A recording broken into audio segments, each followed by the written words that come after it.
Hello, this is Michael Lodge. I am the business advisor, and I'm glad that you joined me this morning. I tell you, thank God it's Friday. It's a Friday, and it's a beautiful day out here in South Carolina. But it is also one of those days that I'm thinking. And in the back of my mind, I had some conversations this morning about money isn't everything. Um, that I talk a lot about business. Well, yeah, that's my job, is to talk about business.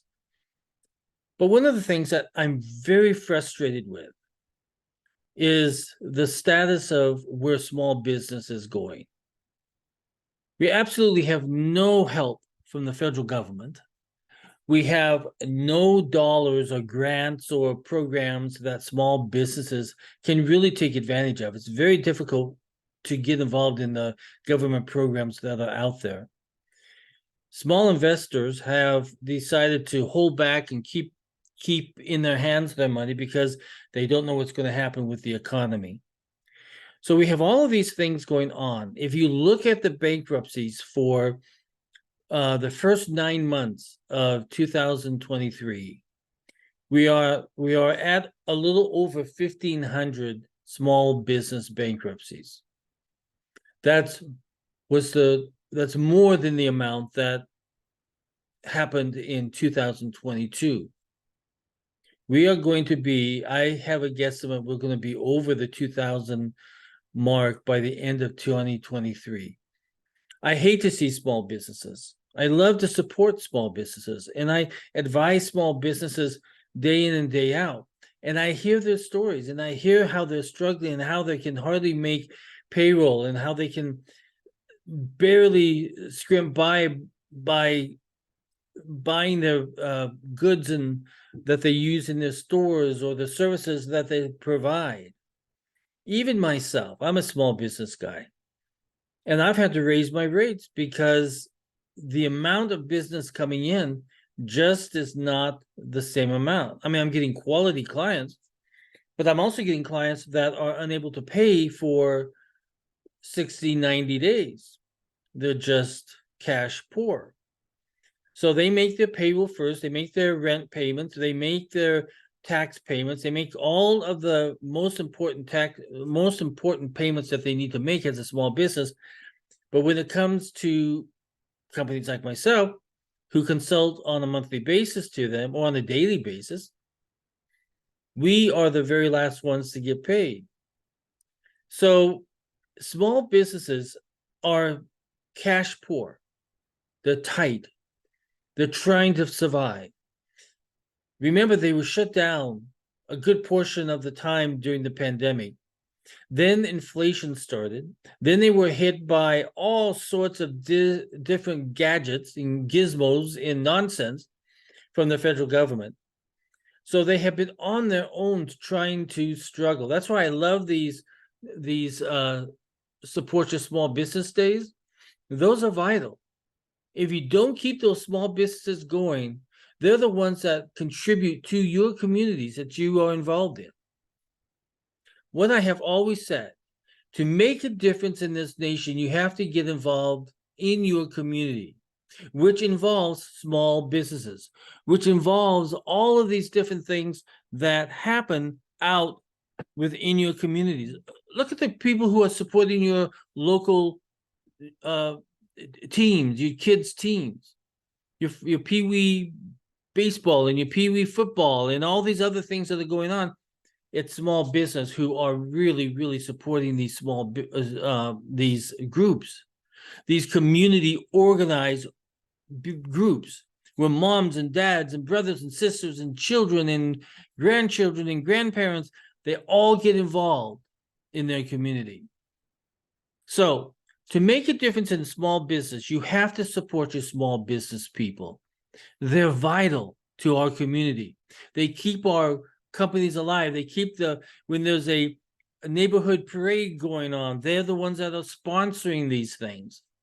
They're the ones that are giving to the community gyms so that kids can go and play. So small business plays such an important aspect in your community. Government is not going to help. Government is not there to help small business. They never were, because government is in business to help themselves. Politicians are in it to help themselves. I honestly have gotten this feeling at the moment that there's not an honest politician out there.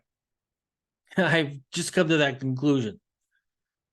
But in our communities, we can make such differences by volunteering, by becoming tutors for kids in school, by donating to the local baseball team, or donating your coats to the local coat drives where people are cold and they need a coat for this winter.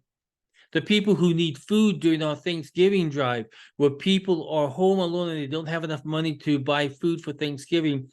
Listen, I spent my childhood at Thanksgiving time, just before Thanksgiving time and Christmas, walking around the neighborhoods in gathering, trying to get cans and goods and other types of food entities that we could give these people. There are so many people right next door to you that need your help. So in order to make a change, support your small business, support your local community outreach program, but get involved. I remember, and I love this part of the story of my life. Several years ago, Loma Linda University Church decided to tutor inner city kids. Now, at that time in San Bernardino, a lot of the gang activity had moved out to San Bernardino. San Bernardino used to be a beautiful community with big mansions and everything else. Then the city of San Bernardino said, okay, let's put in government housing. So they put it in. So everybody from the Los Angeles that was a gang member or some other entity came out and corrupted the neighborhoods of San Bernardino. San Bernardino finally had to declare bankruptcy. They went into a situation where they could no longer afford to keep things going. But what we did is we put a tutoring program. So students at Loma Linda University and family members and friends of the school and of the church, we took on one child per school season, and we tutored that child. Because remember, a lot of these children came from Hispanic homes where they spoke no English. Their mom and dad could not read or write English. So they could not help their kids in school. Big problem there. So we took them on as tutors, and we stayed with those kids, and we studied with them. And some of them right now have gone off.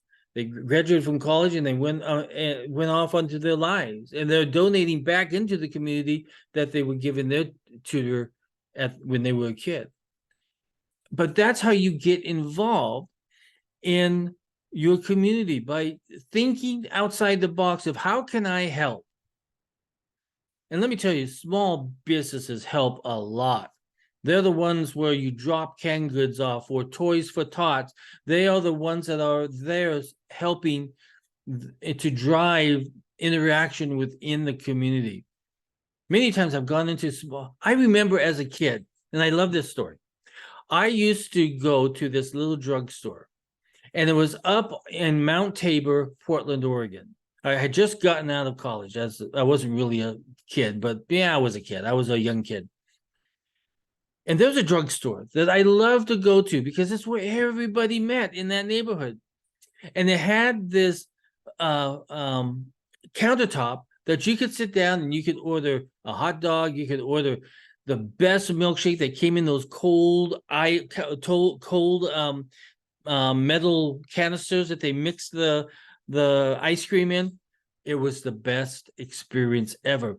But what I liked about it was I liked to sit there and listen to the stories that were told in the community. I had another good experience too. When my mom was passing away, she lived up in Pickens, South Carolina, which is a little tiny community, I think maybe 6,000 people, not very big.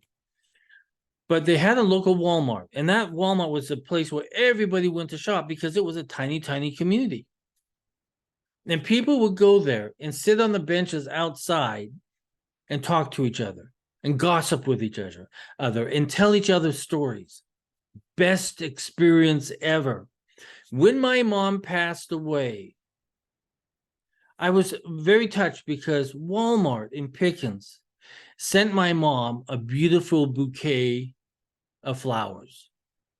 They had found out that she had passed away. She had been a steady customer there. She was part of the community, and they wanted to say goodbye. Now, when have you ever had Walmart do that in any other place except for a small community where the people care, where everybody knows each other going into the community, into Walmart, into the church, into the store?